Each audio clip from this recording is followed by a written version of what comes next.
Hello friends, कैसे हैं आप सब। आई होप आप सब बढ़िया होंगे। आज हम पढ़ेंगे मनोविज्ञान। मनोविज्ञान का इतिहास। मनोविज्ञान को आत्मा का विज्ञान किसने कहा था? एक तो सबसे पहले थे हमारे अरस्तु। प्लेटो।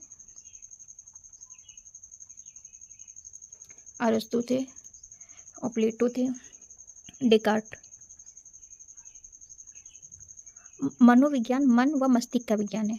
मनोविज्ञान को आत्मा का विज्ञान अरस्तु, प्लेटो और डेकार्ट ने कहा। फिर इसका खंडन कर दिया गया। अरे मन आत्मा का विज्ञान, आत्मा तो दिखती नहीं है, तो मनोविज्ञान आत्मा का विज्ञान कैसे हो गया? तो इसका खंडन हुआ। फिर कुछ वैज्ञानिकों ने कहा मनोविज्ञान मन व मस्तिष्क का विज्ञान है। इसको कहा पोम्पोनोजी ने। कहा मन व मस्तिष्क का विज्ञान ही मनोविज्ञान है, आत्मा का विज्ञान नहीं है मन। और फिर उसके बाद मनोविज्ञान चेतना का विज्ञान है।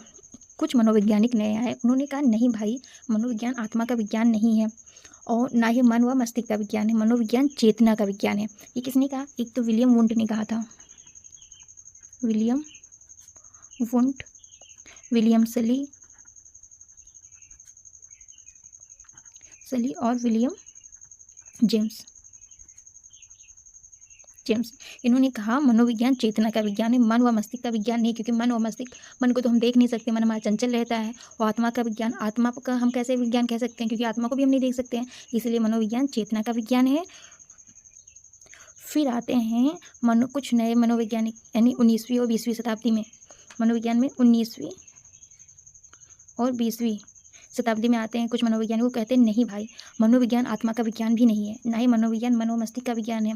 मनोविज्ञान चेतना का विज्ञान है, ऐसा तो हो ही नहीं सकता चेतना का विज्ञान, इसमें अर्ध चेतना है ही नहीं, क्योंकि सारा काम सिर्फ चेतना से होता है, नहीं कॉन्शियस माइंड से हो, ऐसा तो हो नहीं, कुछ तो हमारा अनकॉन्शियस माइंड से भी होता है काम, लोग करते हैं। तो कुछ लोगों ने मनोवैज्ञानिक कहा है, उन्होंने कहा नहीं भाई, मनोविज्ञान व्यवहार का विज्ञान है। इसका मनोविज्ञान व्यवहार का विज्ञान है। इसको वॉटसन,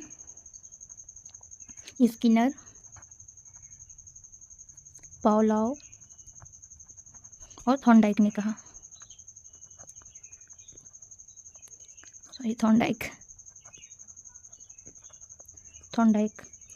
और ये मनोविज्ञान व्यवहार का विज्ञान है। ये परिभाषा सबसे सटीक परिभाषा होती है, क्योंकि इसमें हम व्यवहार यानी कि मनुष्य को हम देखेंगे। एक बच्चा है, उसको हम देखेंगे। जब बच्चे को हम देखेंगे, मान लिया ये बच्चा है, ये हमारा एक बच्चा है प्यारा सा, बहुत अच्छा नहीं है तो ठीक है, ये प्यारा सा बच्चा है, इसको हम जैसे देखते हैं तो ये छोटा सा बच्चा है, ये देखते हैं क्या कर रहा है, कुछ काम कर रहा है, कुछ तो कर रहा है, उसको ऑब्जर्व करते हैं। फिर उसके व्यवहार में हम पहले देखते हैं कि कैसे परिवर्तन ला सकते हैं हम उसमें।